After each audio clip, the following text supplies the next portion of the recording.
Welcome to the Near Memo, a weekly conversation about search, social, and commerce. What happened, why it matters, and the implications for local. All right, so let's move on to the third and final item, which I thought was kind of interesting. A consultancy called Brand Keys, which some people may know, puts out what it calls customer loyalty leaders. It's very alliterative. Customer loyalty leaders list, and they do this annually, and it's an index of 140 plus industry categories and 1,500 or almost 1,500 brands that they assess using a variety of different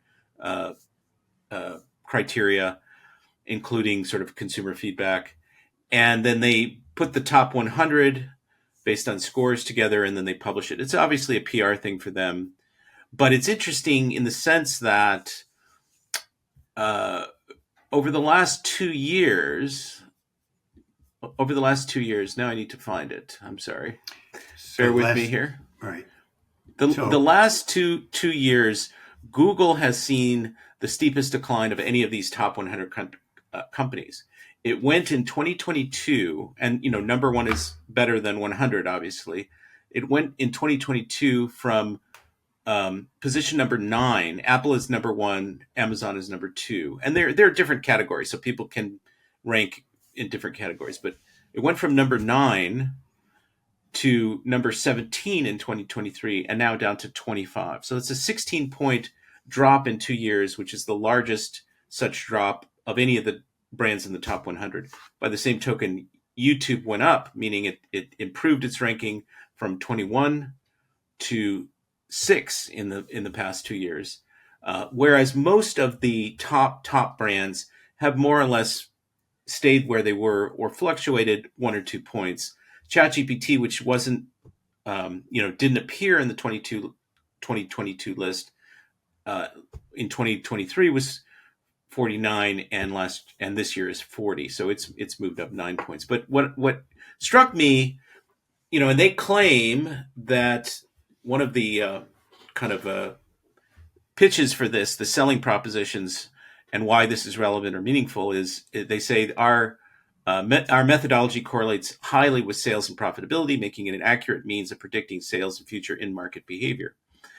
And this seems to be consistent with some of the kind of anecdotal information, some of the survey data about consumers being more ambivalent or less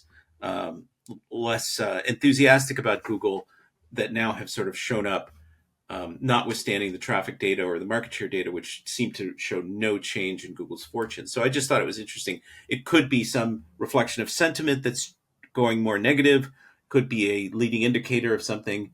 And that's why it was kind of fascinating to me. It may turn out to be nothing, but it's something is going on here when you put together this with some of the survey data and some of the anecdotal information that's pretty widespread.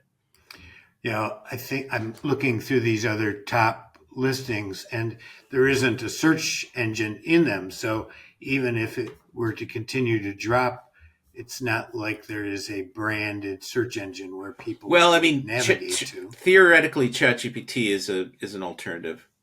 Yeah, but as we know, it really isn't for most people.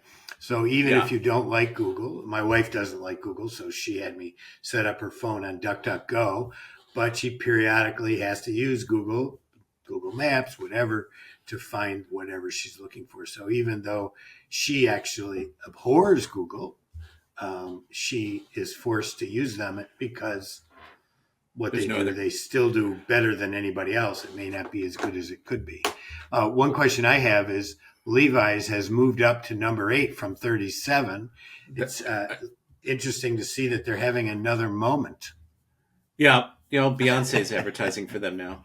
Is that what it is? Yeah. Well, I think there's sort of cyclical things that happen, but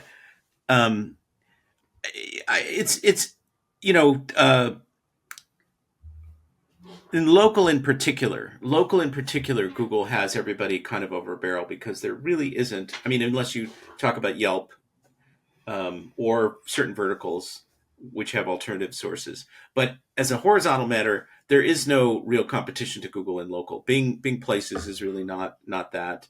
The old sort of ecosystem of directory publishers is gone essentially. So you really have to do a lot of work.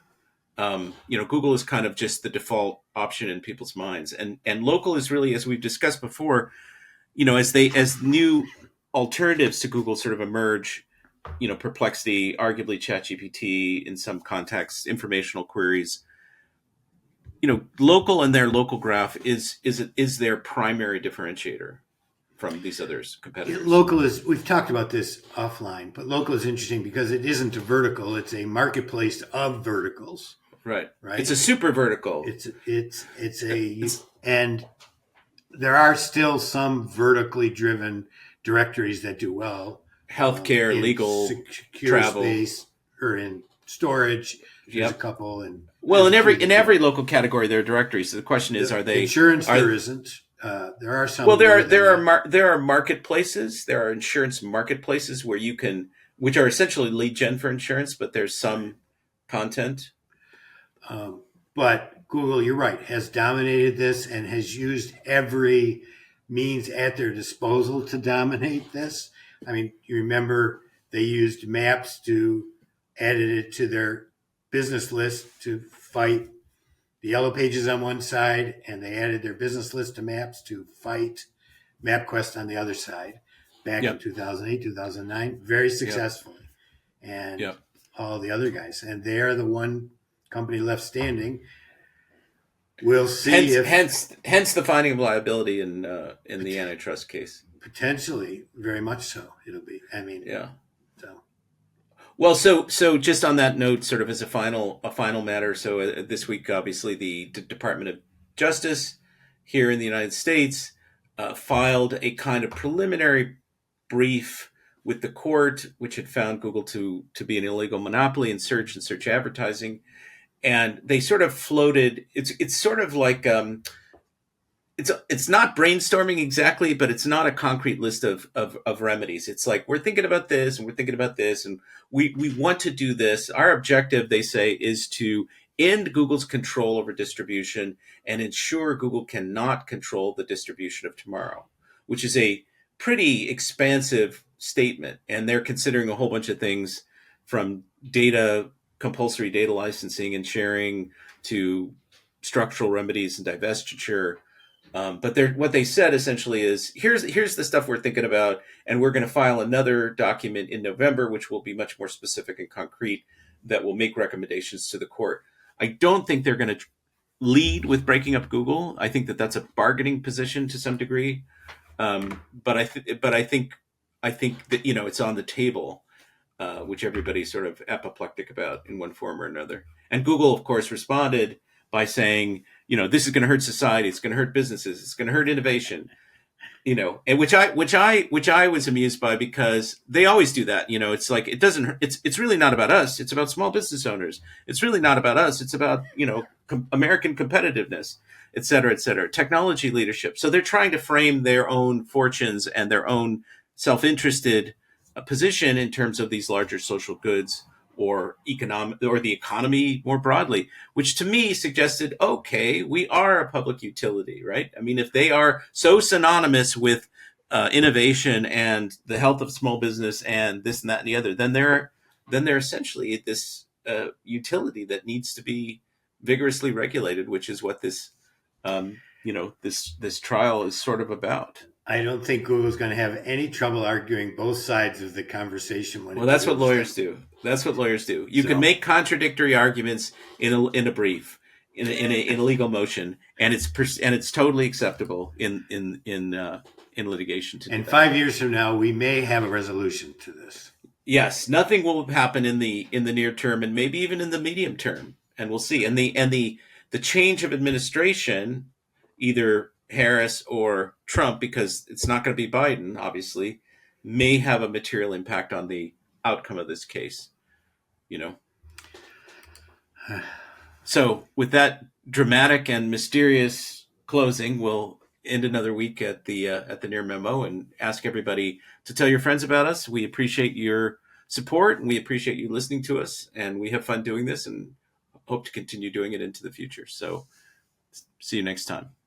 Thanks for joining David, Mike, and Greg. To stay on top of the latest developments in local, subscribe to our newsletter at nearmedia.co. We'll see you next week.